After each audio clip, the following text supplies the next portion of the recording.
it just steps it up. It's phenomenal. Oh, wow. See, I'm telling you, it's. You know what? I think we'll. Yeah. That.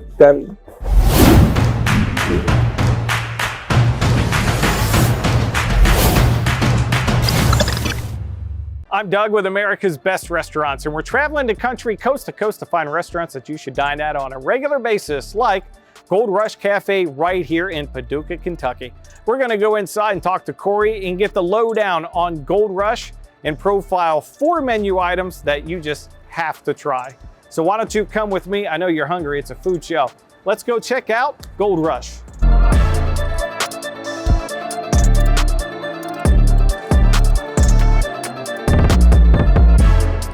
We're back, we're inside Gold Rush Cafe. This is Corey, by the way. I mentioned it outside. We're gonna get more into it. We've got 4 delicious items that we're gonna cover. So Corey, first and foremost, before we get into the story, let's go item number 1. What are we looking at?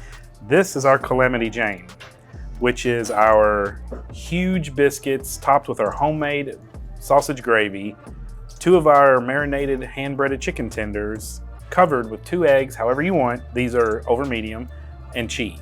Now, this is one of the items that you put up a post on Facebook and you were asking for followers' input. This is one of the items. So this has to be one of the best sellers. The people spoke, and this is one of their favorites. They love this. This is one of their go-to. People say the only reason they come here is for this right here. So that's a staple. See, he listens to you. That's awesome.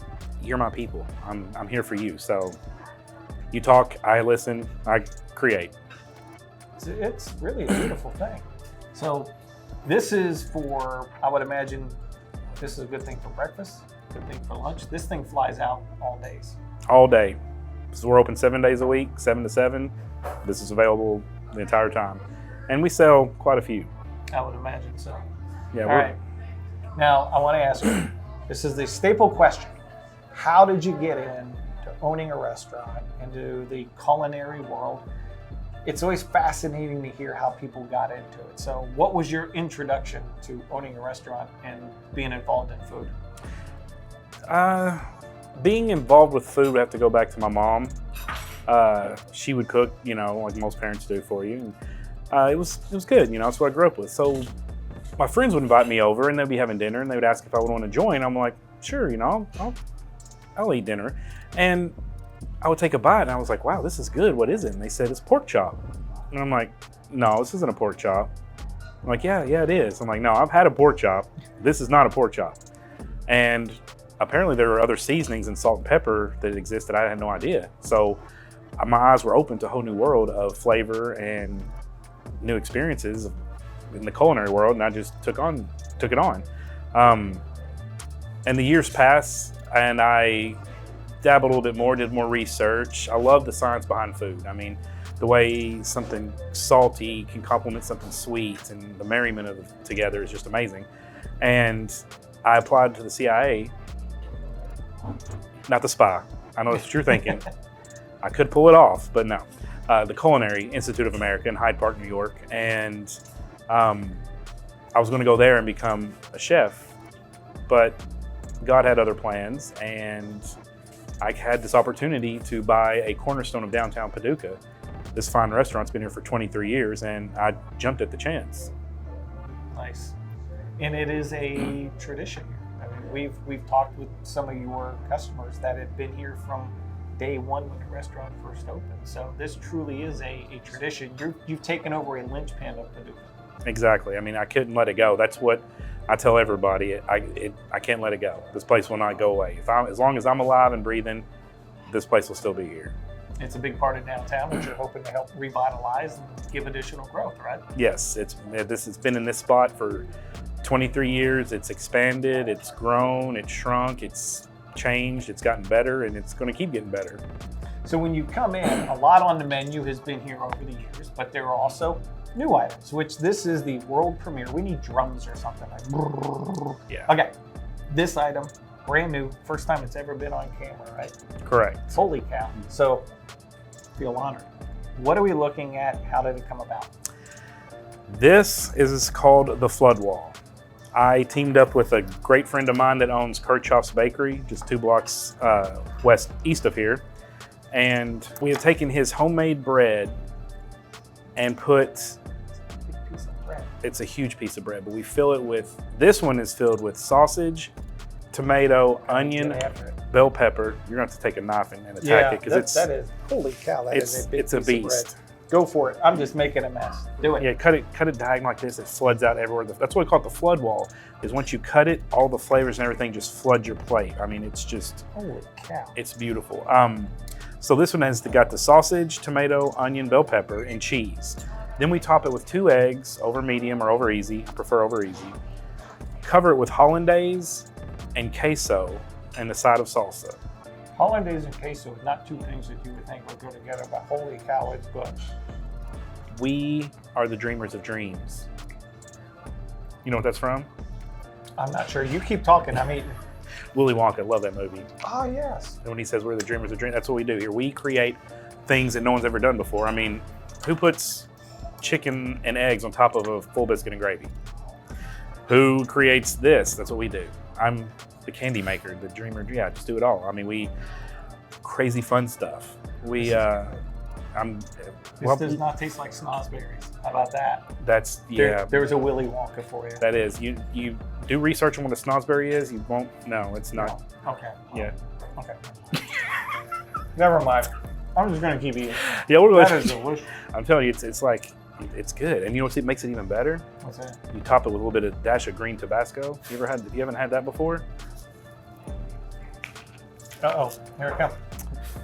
We have extras. Okay, go ahead. So just try this now. This is, the staff, and you come here and eat, you'll see me. I walk around with this bottle, not this one specifically, and I put it on people's table and tell them, look, you've got to try this. It adds all the flavor without the heat, and it accentuates something in the egg. I can't describe it. The omelets, home fries. So darn good anyway. It just, all you have to do is look at his eyes right now and you'll see why it just steps it up. It's phenomenal. Oh, wow. See, I'm telling you, it's. You know what, I think we'll, yeah, that's a hug. Holy cow. So when does this hit the menu? This is going to be on the menu after this show airs. It will be available every Friday, Saturday, and Sunday. Limited number every weekend. So it'll be available every weekend, but only a certain number.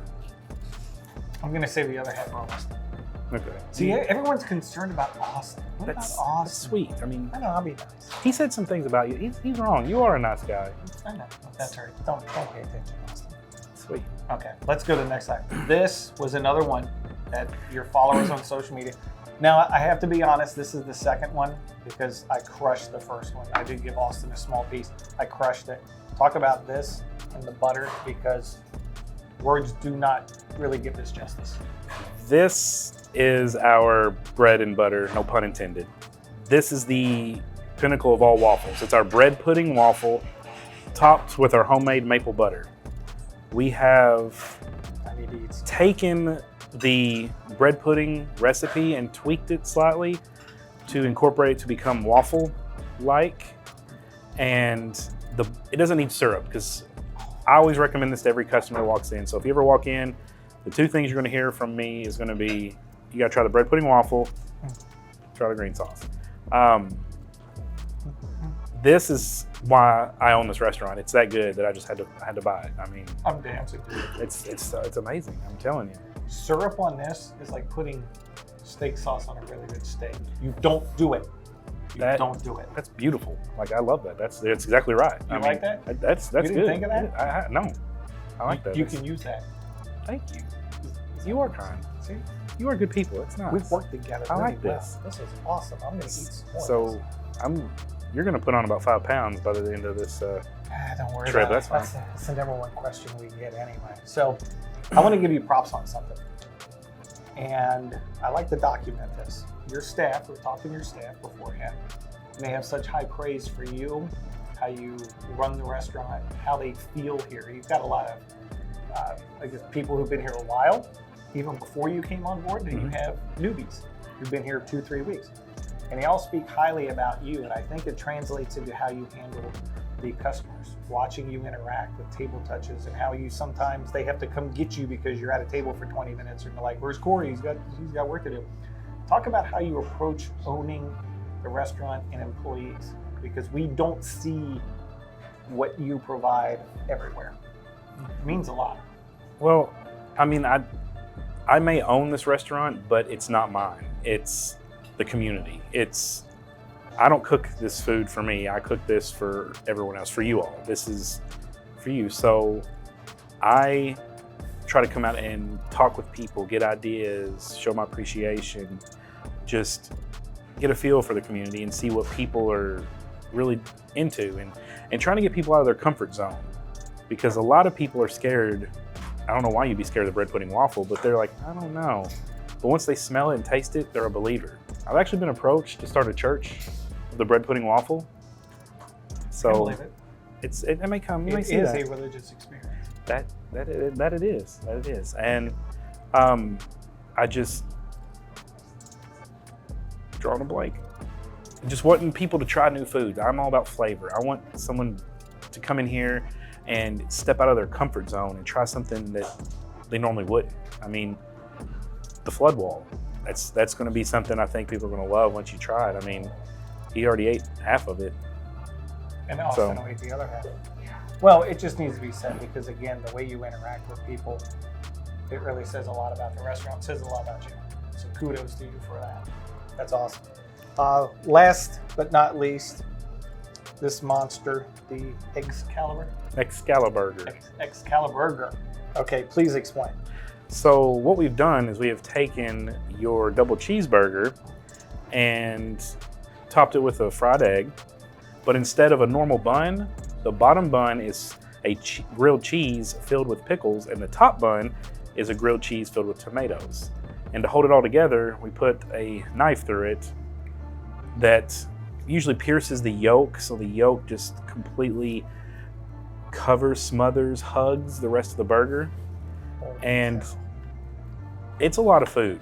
Yeah. I have seen a 10-year-old boy eat that entire thing, get out of here, tater tots, and our cheese sticks. 2 of them. He ate 2 cheese sticks. And our cheese sticks are every bit of this big. They're massive. They're huge. And they're logs.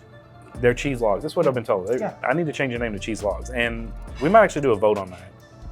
If people vote for it, what we'll do, we'll switch it over to, that's a massive, that's a lot of food. Are you daring me? Are you trying to bully me? You know, I'm not going to bully. You don't think I'll eat it? You don't think I'll eat it? I'll think about it. You have crazy eyes. I believe you'll do anything, so. Wow. I don't think I could eat the whole thing. It is a lot of food. I mean, it's good. I mean, that is good. So, Paducah, Kentucky. You travel near through, the highway runs through. This is a place that you need to visit. If you travel through, if you live here, holy cow, you need to be here on a daily, weekly, monthly basis. That's the essence of the show. So people can find you, social media, website, plug away. How do people get more information about Gold Rush Cafe? You want to go to Facebook, Gold Rush Cafe in Paducah, Kentucky. You want to go online to goldrushcafeky.com. We have a text group that I would highly recommend everyone join. It keeps you up on our specials and anything new coming up, like these guys coming to visit. You will be exclusive things and new exciting adventures that we're going to do. You'll be the first to know. So all you have to do is text the word Gold Rush to 270-276-6993. Very good. This guy's got a great memory. And guess what? They've got a full listing right here on americansbestrestaurants.com. Click the subscribe button, hit the bell notification. You'll get more info when episodes drop. You get more information from here. So I'm going to take another bite out of this. Save this for Austin. Any last parting words before we dig in one more time? We do have wheelbarrows, so after you get full and you need help, which he probably will, we can wheel you out to your car. So this man thinks of everything. I love him. We got you. He's a thinker. Cool. Get down here. Try all this out. I'm going to take a bite. To the next episode, I'm out.